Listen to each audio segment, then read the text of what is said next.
காமராஜர் 1903ஆம் ஆண்டு ஜூலை 15ஆம் தேதி பிறந்தார். இவரது தாய் தந்தை குமாரசாமி சிவகாமி அம்மையார். இவரது தந்தையான குமாரசாமி தேங்காய் வியாபாரியாக வேலை செய்து வந்தார். காமராஜரின் இயற்பெயர் காமாட்சி. இவருக்கு நாகம்மாள் என்ற தங்கையும் உண்டு. இவரது 6 வயதில் இவரது தந்தை மற்றும் தாத்தா இறந்துவிட்டார். அதனால் அவரது படிப்பை நிறுத்திவிட்டு தாய்மாமாவின் துணிக்கடையில் வேலைக்கு சேர்ந்தார். தற்காப்பு கலையான சிலம்பத்தை கற்றுக்கொண்டார்.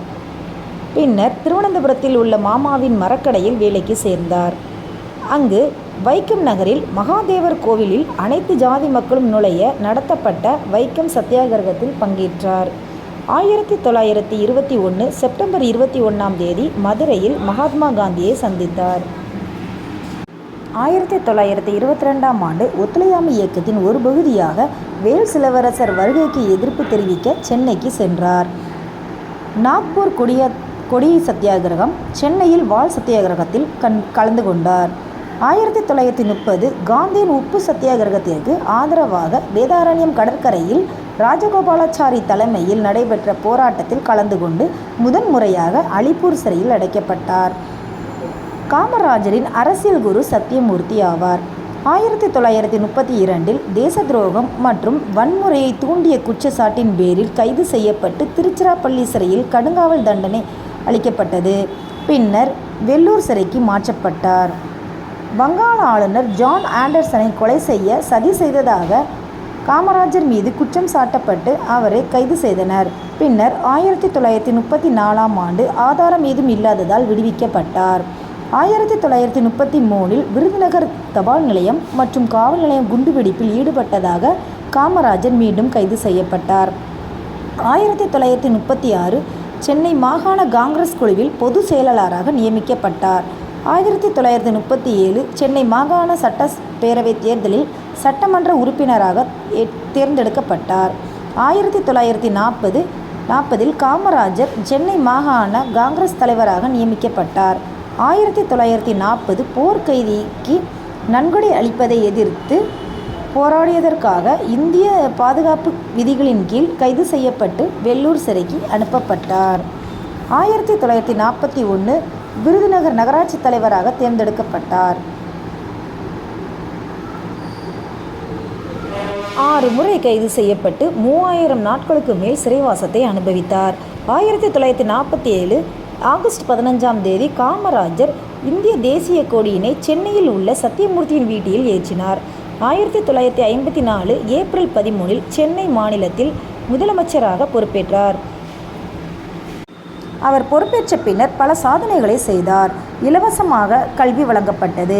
3 கிலோமீட்டருக்கு ஒரு பள்ளி திறக்கப்பட வேண்டும் என கூறினார். 6000 பள்ளிகள் மீண்டும் திறக்கப்பட்டது. 12000 பள்ளிகள் புதிதாக ஏற்படுத்தப்பட்டது. இலவச மதிய உணவு திட்டத்தை உருவாக்கினார். ஜாதி வேறுபாடுகளை களைய இலவசமாக சீருடையும் வழங்கப்பட்டது. புதிய பாடத்திட்டமும் கொண்டுவரப்பட்டது.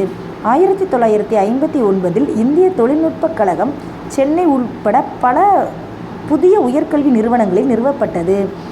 தொடக்க கல்வி ஆசிரியர்களுக்கு ஓய்வு ஊதியம் வழங்க ஆணையிடப்பட்டது.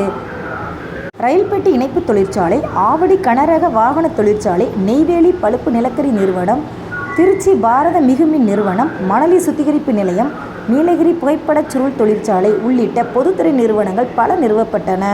1957இலும் 1962இலும் மீண்டும் தேர்தலில் வெற்றி பெற்று 3 முறை சிஎம்மாக பொறுப்பேற்றார்.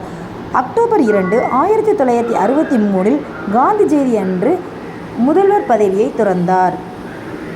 பின்னர் அதே ஆண்டான 1963 அக்டோபர் மாதம் 9ஆம் தேதி காங்கிரஸின் தேசிய தலைவர் ஆனார். 1964இல் லால் பகதூர் சாஸ்திரியையும் 1966இல் இந்திரா காந்தியையும் பிரதமராக்கினார். இதனால் இவர் கிங் மேக்கர் என பாராட்டப்பட்டார். 1965இல் ரேசன் உணவு விநியோக முறையை அறிமுகம் செய்தார். பின்னர் 1975இல் அக்டோபர் 2ஆம் தேதி தனது 72 வயதில் மாரடைப்பின் காரணமாக இறந்துவிட்டார். இவரது நினைவாக சென்னை மெரினா கடற்கரையில் காமராஜர் கல்விக்காக ஆற்றிய பணிக்காக ஒரு சிலை வைக்கப்பட்டுள்ளது. மேலும் டெல்லி இந்திய பாராளுமன்றத்திலும் ஒரு சிலை உள்ளது. இவரை கருப்பு காந்தி, கர்ம வீரர், பெருந்தலைவர், படிக்காத மேதை என பலவாறு மக்கள் அழைக்கப்பட்டனர். 1976 பாரத ரத்னா விருது வழங்கப்பட்டது. 2004ஆம் ஆண்டு நூற்றாண்டு விழாவில் 100 ரூபாய் மற்றும் 5 ரூபாய் நாணயங்களை நினைவு நாணயமாக வெளியிடப்பட்டது. மதுரை காமராஜர் பல்கலைக்கழகம், சென்னை பன்னாட்டு வானூர்தி நிலையத்தின் உள்நாட்டு முனையம், எண்ணூர் துறைமுகம் ஆகியவற்றிற்கு காமராஜரின் பெயர் சூட்டப்பட்டது. தேங்க்யூ.